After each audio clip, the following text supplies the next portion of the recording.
everyone, welcome to another episode. ഇന്ന് നമ്മൾ comparing quantities എന്നുള്ള ചാപ്റ്ററിലെ ക്വസ്റ്റ്യൻസ് ആണ് ഡിസ്കസ് ചെയ്യുന്നത്. സോ MTSക്ക് വേണ്ടി എല്ലാവരും നന്നായി പ്രിപ്പയർ ചെയ്യുന്നുണ്ടാവുമല്ലോ അല്ലേ? അപ്പം നമ്മുടെ ഈ ഒരു ചാനലിൽ പ്രൊവൈഡ് ചെയ്തിട്ടുള്ള ഒരുപാട് ക്ലാസ്സുകളൊക്കെ നിങ്ങൾ വാച്ച് ചെയ്തിട്ടുണ്ടാവും എന്ന് വിചാരിക്കുന്നു. വാച്ച് ചെയ്തിട്ടില്ലെങ്കിൽ നിങ്ങൾ ഇപ്പോൾ തന്നെ അതൊക്കെ പോയി കാണുക, ക്വസ്റ്റ്യൻസ് നന്നായിട്ട് പ്രാക്ടീസ് ചെയ്യുക. അപ്പോൾ എക്സാം അടുത്തെത്തിയില്ലേ? So all the best everyone. So നമുക്ക് നമ്മുടെ ചാപ്റ്ററിലേക്ക് പോവാം, കമ്പയറിംഗ് ക്വാണ്ടിറ്റീസ്. യെസ്, അപ്പോൾ ഇതിൽ ആദ്യത്തെ ക്വസ്റ്റ്യനിലേക്ക് പോവാണ്. ഇതൊരു ഈസി ചാപ്റ്റർ ആണ്, പക്ഷെ നമ്മൾ ശ്രദ്ധിച്ച് എഴുതണം കേട്ടോ. Yes, so first question, 5/7 of a week is dash days. അപ്പോൾ ഇത് ഭയങ്കര ഈസിയാണേ. ഒരു വീക്കിൽ എത്ര ഡേയ്സ് ആണ് ഉള്ളത്? 7 ഡേയ്സ് ആണ് അല്ലേ? സോ 5/7 ഓഫ് എ വീക്ക് എന്ന് പറഞ്ഞാൽ എത്ര ഡേയ്സ് ആയിരിക്കും? അതായത് ഒരു വീക്കിന് നമ്മൾ 7 എണ്ണമായിട്ട് ഡിവൈഡ് ചെയ്താൽ അതിൽ 5 എണ്ണം എന്ന് പറയുന്നത് എന്തായിരിക്കും?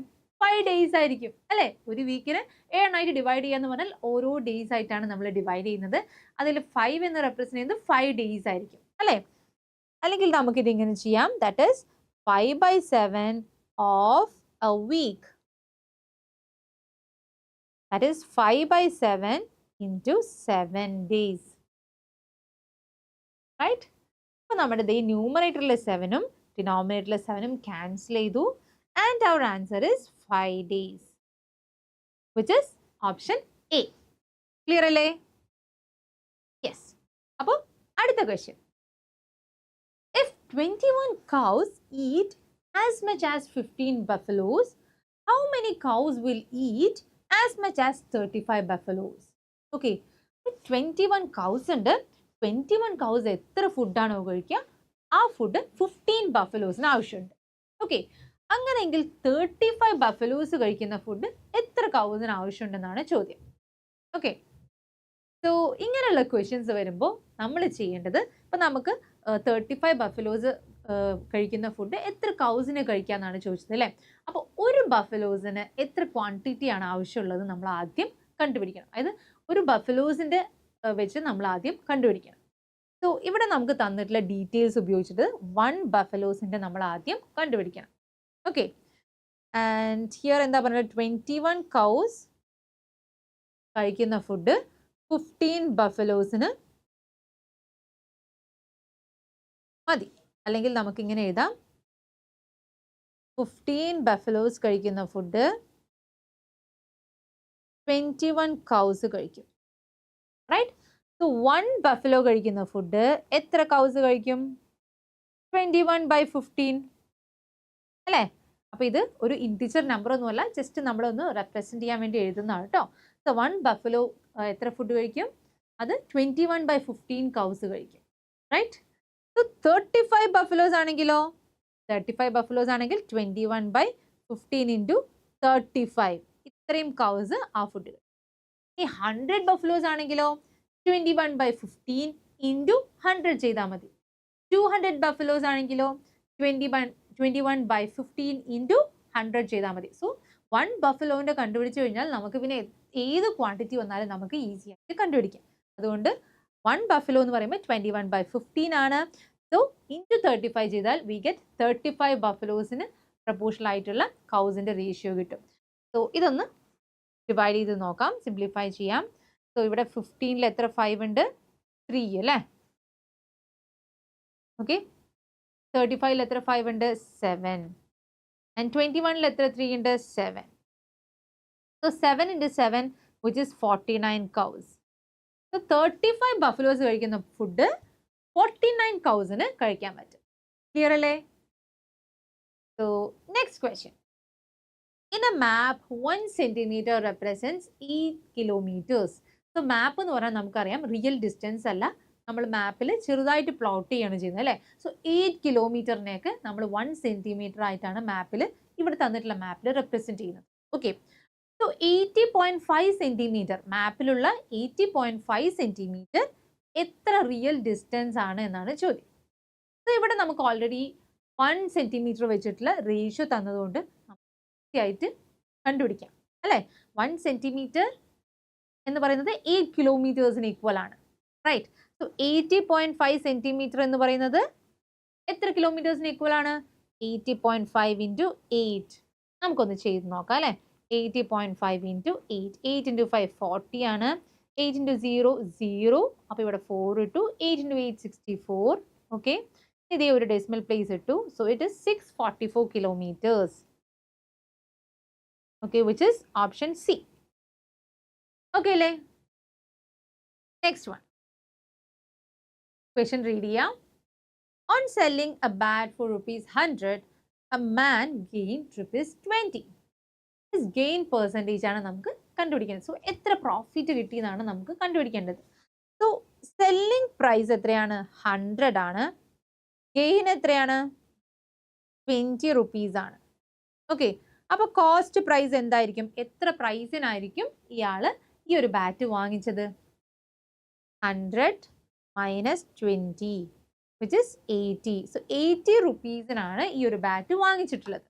ഇനി ഇതിന്റെ പെർസെൻറ്റേജ് ആണ് നമുക്ക് കണ്ടുപിടിക്കേണ്ടത്. സോ ഗെയിൻ പെർസെൻറ്റേജ് എന്ന് പറയുന്നത് എങ്ങനെയാ കാൽക്കുലേറ്റ് ചെയ്യുക? ഗെയിൻ പെർസെൻറ്റേജ്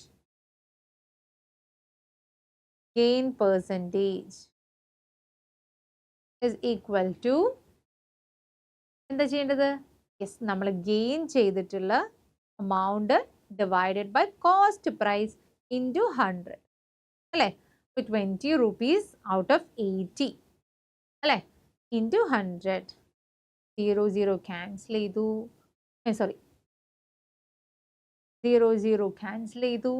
ആൻഡ് ഇവിടെ എന്താണ്? 2. എത്ര 2 ഉണ്ട് നോക്കി. So it's 10. ഇവിടെ എത്ര 2 ഉണ്ട്? ഇറ്റ്സ് 4. സോ 10 into 10 100 എന്ന് ന്യൂമറേറ്ററിൽ വരും, ഡിനോമിനേറ്ററിൽ 4 എന്ന് വരും. 100 by 4 is 25. So the answer is 25%, which is option B. Okay അല്ലേ? അപ്പോൾ നമുക്ക് അടുത്ത ക്വസ്റ്റ്യനിലേക്ക് പോവാം. ഓക്കെ, അപ്പോൾ സിമ്പിൾ ഇൻട്രസ്റ്റിനെ ബേസ് ചെയ്തിട്ടുള്ള ഒരു ക്വസ്റ്റ്യൻ ആണ്. സിമ്പിൾ ഇൻട്രസ്റ്റ് കണ്ടുപിടിക്കാൻ എല്ലാവർക്കും അറിയോ? എന്താണ് അതിൻ്റെ ഫോർമുല? സിമ്പിൾ ഇൻട്രസ്റ്റ് SI എന്ന് റെപ്രസെൻറ്റ് ചെയ്യുന്നുണ്ട് കേട്ടോ. സിമ്പിൾ ഇൻട്രസ്റ്റ് നമ്മൾ കണ്ടുപിടിക്കുന്നത് ഈ ഒരു ഫോർമുല യൂസ് ചെയ്തിട്ടാണ്. That is principal amount into number of period into rate of interest divided by 100. Okay, so ഇവിടെ ഈ ക്വസ്റ്റ്യൻ നമുക്ക് ആദ്യം ഇനി വായിക്കാം. Simple interest of a sum for 5 years is 3/5 of the sum. So ഇവിടെ some എന്ന് represent ചെയ്യുന്നത് ഈ പ്രിൻസിപ്പൽ എമൗണ്ട് ആണ് കേട്ടോ. ഓക്കെ, സിമ്പിൾ ഇൻട്രസ്റ്റ് എന്ന് പറയുന്നത് എത്രയാണ് തന്നിട്ടുള്ളത്? 3/5 ഓഫ് പി. ഓക്കെ, എൻ എത്രയാണ് തന്നിട്ടുള്ളത്? N is given as 5 years. n is 5 years. ഇനി എന്താ? ഇനി R നമുക്ക് കണ്ടുപിടിക്കണം. ഞാൻ ഇതിവിടെ ജസ്റ്റ് സബ്സ്റ്റിറ്റ്യൂട്ട് ചെയ്യാണ്. So 3/5p is equal to p into 5 into r divided by 100. നമുക്ക് ആദ്യം ഈ p ലെഫ്റ്റ് ഹാൻഡ് സൈഡും റൈറ്റ് ഹാൻഡ് സൈഡും ഉള്ള പീസ് ക്യാൻസൽ ചെയ്തു. ഇനി എന്താ നമുക്കുള്ളത്? 3/5 ഉണ്ട്. ഈ ഒരു 5 ഡിനോമിനേറ്ററിൽ വരും, ഈ ഒരു 100 ന്യൂമറേറ്ററിൽ പോവും. That is equal to R എന്ന് കിട്ടും. റൈറ്റ്? 100 ഡിവൈഡഡ് ബൈ 5 into 5 എന്ന് പറഞ്ഞാൽ 25 ആണ് അല്ലേ? അല്ലെങ്കിൽ നമുക്ക് ഓരോന്ന് വെച്ച് ക്യാൻസൽ ചെയ്ത് കളയാം. സോ ദിസ് ഈസ് 5ൽ 100 ഡിവൈഡ് ബൈ 5 എത്രയാണ്? 20. ഓക്കെ, 20 ഡിവൈഡ് ബൈ 5 എത്രയാണ്? 4. So 4 into 3 12. സോ R എന്ന് പറയുന്നത് നമുക്ക് എത്ര കിട്ടുക? R equal to 4 into 3 which is 12%. Option C. Okay, so R equal to 12% എന്നാണ് നമുക്ക് കിട്ടുക. ഓക്കെ അല്ലേ? Yes. Next question, last question ആണ്. 10 men can finish the construction of a wall in 8 days. അപ്പോൾ ഇങ്ങനെയുള്ള ക്വസ്റ്റ്യൻ നമുക്ക് എന്തായാലും വരാൻ ചാൻസ് ഉള്ള ക്വസ്റ്റ്യൻ ആണ്. MTSCക്ക് മാത്രമല്ല മറ്റ് കോമ്പറ്റേറ്റീവ് എക്സാമുകൾക്കൊക്കെ വരുന്ന ടൈപ്പ് ക്വസ്റ്റ്യൻ ആണ്. സോ ഇതിൻ്റെ ഒരു കോൺസെപ്റ്റ് നമ്മൾ കൃത്യമായിട്ട് മനസ്സിലാക്കണം. 10 men can finish the construction of a wall in 8 days. Okay, 8 ദിവസം കൊണ്ട് 10 ആൾക്കാർക്ക് ഈ ഒരു വർക്ക് കംപ്ലീറ്റ് ചെയ്യാൻ പറ്റും. സോ ഈ ഒരു വർക്ക് കംപ്ലീറ്റ് ചെയ്യാൻ വേണ്ട മാൻ പവർ എത്രയാണ്? വർക്ക് കംപ്ലീറ്റ് ചെയ്യാൻ വേണ്ട മാൻ പവർ എത്രയാണ്? 8 into 10. അതായത് 8 into 10 മാൻ ഡേയ്സ് ആണ്. മാൻ ഡേയ്സ് എന്നാണ് നമ്മൾ പറയാം. 8 into 10 man days വേണം, അല്ലെങ്കിൽ 80 man days വേണം. ഓക്കെ, ഇനി ക്വസ്റ്റ്യൻ ഇതാണ്, how many men are added to finish the work in half a day? How many men are added to finish the work in half a day എന്നാണ് ചോദ്യം. അപ്പൊ എത്ര ആൾക്കാരും കൂടെ ആഡ് ചെയ്താലാണ് ഈ ഒരു വർക്ക് ഒരു അര ദിവസം കൊണ്ട് കംപ്ലീറ്റ് ആവുക? അര ദിവസം കൊണ്ട് കംപ്ലീറ്റ് ആവണം. ഓക്കെ, അര ദിവസം കൊണ്ട് കംപ്ലീറ്റ് ആവണമെങ്കിൽ എത്ര ആൾക്കാർ ആഡ് ചെയ്യണം? 80 man days ആണ് ഇതിനുള്ളത്. 80 man days ആണ്. അപ്പൊ അര ദിവസം, അത് ഒരു ദിവസം എടുത്ത് ചെയ്യണമെങ്കിൽ 80 man വേണം. അതാണ് ഇതിന്റെ മീനിങ്. 80 man വേണം ഫോർ എ ഡേ. ഒരു ഡേ വെച്ച് കംപ്ലീറ്റ് ചെയ്യണമെങ്കിൽ 80 ആൾക്കാർ വേണം. സോ അര ദിവസം വെച്ച് കംപ്ലീറ്റ് ചെയ്യണമെങ്കിൽ എത്ര ആൾക്കാർ വേണ്ടി വരും? ഓക്കെ, അപ്പൊ ടൈം എന്ന് പറയുന്നത് ഇവിടെ എത്രയാണ്? ഹാഫ് ഡേ ആണ് അല്ലെ? ടൈം എന്ന് പറയുന്നത് ഹാഫ് ഡേ ആണ്. സോ എത്ര ആൾക്കാർ വേണ്ടി വരും നമ്മൾ എങ്ങനെ കാൽക്കുലേറ്റ് ചെയ്യാം? എത്ര ആൾക്കാർ വേണമെന്ന് എങ്ങനെ കാൽക്കുലേറ്റ് ചെയ്യും? The number of men required, number of people required, men required എന്ന് പറയുന്നത് എത്രയായിരിക്കും? 80 ഡിവൈഡഡ് ബൈ ഹാഫ് ആണ്, which is 80 into 2, that is 160. So 160 ആൾക്കാർ വേണം. ഓക്കെ, 160 ആൾക്കാർ വേണം. പക്ഷെ നമ്മുടെ ക്വസ്റ്റ്യനിൽ എന്താ ചോദിച്ചിട്ടുള്ളത്? How many men are added to finish the work in half a day എന്നാണ് ചോദ്യം. അപ്പോൾ എത്ര ആൾക്കാരെ ഇനി ആഡ് ചെയ്യണം എന്നാണ് ചോദിച്ചിട്ടുള്ളത് അല്ലേ? ദാറ്റ് മീൻസ് എത്ര ആൾക്കാർ ആഡ് ചെയ്യണം? 10 ആൾക്കാർ ഓൾറെഡി നമ്മുടെ കയ്യിലുണ്ട്. ഇനി എത്ര ആൾക്കാർ ആഡ് ചെയ്യണം? ടോട്ടൽ 160 ആൾക്കാരാണ് വേണ്ടത്. So the answer is 150 day. 150 people should be added, right? The answer is option B. Clear അല്ലേ? അപ്പോൾ ഇതിന്റെ നോട്ട്സ് ഒക്കെ നമ്മുടെ വാട്സ്ആപ്പ് കമ്മ്യൂണിറ്റി ത്രൂ ഷെയർ ചെയ്യും. വാട്സ്ആപ്പ് കമ്മ്യൂണിറ്റിയിൽ ജോയിൻ ചെയ്യാത്തവർ ഉടനെ തന്നെ ജോയിൻ ചെയ്യുക. അതിന്റെ link ഡിസ്ക്രിപ്ഷനിലുണ്ട്. So all the best everyone. Bye bye.